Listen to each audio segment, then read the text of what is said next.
Everyone, আসসালামু আলাইকুম। কেমন আছেন আপনারা সবাই? তো এখানে রাতের বেলায় তরকারি নিয়ে আসছিল হাজব্যান্ড। তো এটাকে আমি সকালবেলা এটাকে সব তরকারিকে বের করে নিচ্ছি। ও যেহেতু রাতের সময় পাই, তাই রাতে দোকানের মানুষের সাথে গিয়ে বাজার করে নিয়ে আসে আর কি। তো এখানে ডিম ছিল, ও দেখি যে আরও 1 ক্যারেট ডিম নিয়ে আসছে। তো এখন এটাকে আমি ডিমগুলোকে রেখে দিচ্ছিলাম। তো আরও অনেক ডিম থেকে যাবে, তো এটাকে চিন্তা করতেছি কোথায় রাখবো। আপাতত এইভাবে রেখে দিব। এখনও যেহেতু ঘরের কাজ বাকি আছে, কিচেন গোছানো পুরোপুরি এখনও শেষ হয়নি, তো ওটাকে এভাবেই রেখে আর তরকারিগুলোকে ঠিকমতো গুছিয়ে রেখে আমি এখন অন্যান্য বাজারগুলো খুলছি। অন্যান্য বাজার বলতে এখানে শুকনো বাজার আর কি। আমি এখানে হলুদ মরিচ বছরের জন্য, পুরো বছরের জন্য আমি গুঁড়ে করে রাখি। তো এখানে মরিচ নিয়ে আসছি 3 কেজি শুকনা মরিচ, আর হলুদও হচ্ছে 3 কেজি, আর রসুন আদা আনছিলাম 1 কেজি 1 কেজি করে। তো যেহেতু রোজাও চলে আসছে, তো এখন আমি সবগুলোকে চিন্তা করলাম রোজা আসার আগেই শুকনো জিনিসগুলো বা মশলাপাতিগুলো করে রাখি। আর রসুন আদা তো সবসময় আমি এভাবেই 1 কেজি 1 কেজি করে এনে সমপরিমাণে এনে একসাথে মিক্স করে রেখে দিই। তো এখানে লবণ আর 2টা টাইগার মশলা ছিল।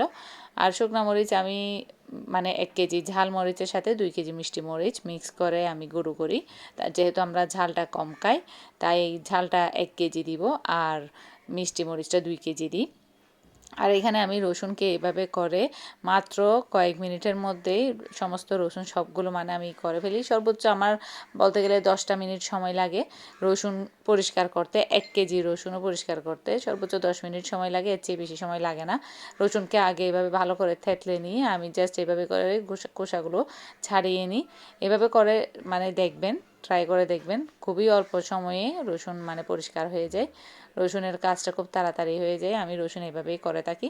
তো যেই দিনে মানে রাতের দিয়ে বেলায় বাজার করছে, আর পরের দিন সকাল উঠে আমি হলুদগুলো পরিষ্কার করে নিলাম আর ওগুলো রোদে দিয়ে এখন রসুন আদা সব কিছু পরিষ্কার করে এগুলোকে ব্লেন্ড করে নিব।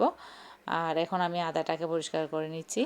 আমি রসুন আদা ব্লেন্ড করে একসাথে মিক্স করে মানে বক্স করে রেখে দিই আর কি। 2 বক্স হয় আমার, যেহেতু 1 কেজি কেজি এখানে 2 কেজি জিনিস, তাই 2টা বক্স করেই হয়। 1 কেজি পরিমাপের 2টা বক্স করে এখানে মিক্স করে রেখে দিলাম। তো যেহেতু রোজাও আসছে, রোজাতেও রসুন আদা বেশি লাগে, চনার মধ্যে চনাতেও দিতে হয় প্রতিদিন। তো এভাবে করে রাখি। আর এমনিতে সবসময় আমি সারা বছরেই মানে এভাবেই করে রাখি, প্রতি মাসেই। এগুলো পরিষ্কার করে রেখে দিলাম। শুকনা মরিচের বটোগুলো ফেলে দিয়ে আজকে পরিষ্কার করে নিই, ওগুলোকেও আমি দিয়ে দিচ্ছি, রোদে দিয়ে দিব। আজকে দেখি যে রোদ অতটা উঠেনি, অতটা বেশি রোদ ছিল না, তাই আজকে আর দিতে পারিনি। তো এখানে সবজি কেটে নিয়েছি, সবজি করব। আর এটা হচ্ছে সমুদ্রের তাইল্লা মাছ। এটাকে রাত্রে নিয়ে আসছিল আর কি হাজব্যান্ড। আমি তো রাত্রে এটাকে ফ্রিজে ঢুকিয়ে রেখেছিলাম, তারপরে এখন সকালবেলা বের করে নিচ্ছি। তো এখান থেকে কিছু মাছ মানে পিস ঢুকাই রাখবো, আর মানে কিছু রান্না করব আর কি। বেগুন দিয়ে টমেটো দিয়ে চিন্তা করতেছি রান্না করব। তো এখন এগুলাকে ভালো করে রিফ্রোস্ট করে এখানে আগে সবজিটা তুলে দিব। এই তো সবজি রান্না শেষ, বাচ্চারা অলরেডি চলে আসছে, ওরাও একটুখানি খেয়ে নিয়েছে। আর এখানে বাইরের দৃশ্যটা দেখতে আসলে কিচেন থেকে খুবই ভালো লাগে, একেবারে গ্রিনারি, সবুজ আর সবুজ। তো এখানে আমার রান্নাটাও শেষ। এখানে বেগুন দিয়ে তেলে মাছটা টমেটো দিয়ে রান্না করে ফেলেছি। তো এটা হচ্ছে আগের দিনের মানে আগের রাতের ব্লগ। আমরা এই সমস্ত বাজারগুলো মাছগুলো ফ্রিজে ঢুকিয়ে রেখে তরকারিগুলো ভাবে রেখে চলে আসছিলাম বাইরে ডিনার করার জন্য বাচ্চাদের সাথে। আসলে বাসাতেও তেমন কিছু রান্না ছিল না বা ভালো লাগতেছে না করতে, তো বাইরে চলে আসছি। আর ঝাউবন তো আমাদের জন্য বরাবরই খুবই পছন্দের একটা রেস্টুরেন্ট বলতে গেলে, খুবই ভালো লাগে। এখানে ছেলে আমাকে দেখাচ্ছিল এটা মানে সরকারি একটা বিল্ডিং, এখানে লোগো আছে, ও বলতেছে এখানে আমার লোগো আছে, এটা সরকারি বিল্ডিং। আচ্ছা যাক, তো এখন আমরা বরাবরের মতোই সবসময় যেটা অর্ডার দিই, লইট্টা ফ্রাই, কালাবোনা, তারপরে ভর্তার প্লেটার, এটা খুবই মজার এই ভর্তা প্লেটারটি।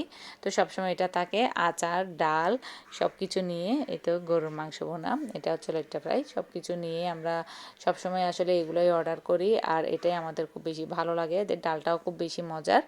তো খাওয়া দাওয়া শেষ করে এখন চলে যাচ্ছি। এখান থেকে আমরা একটু বিচে যাব, বিচে একটু কিছুক্ষণ হেঁটে হেঁটে আমরা প্রায় রাত 11:30 পার হয়ে যায় আর কি বাসায় যেতে যেতে। আসলে কিছু খাওয়া দাওয়া করে পাশেই যেহেতু বিচে না গিয়ে আর ভালো লাগে না, তো বিচেও চলে যাই। এখন চলে যাচ্ছিলাম।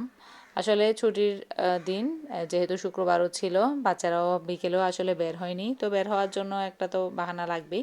তো তাই বেরিয়ে গেলাম সবাইকে নিয়ে। তো আজকের জন্য এই পর্যন্তই।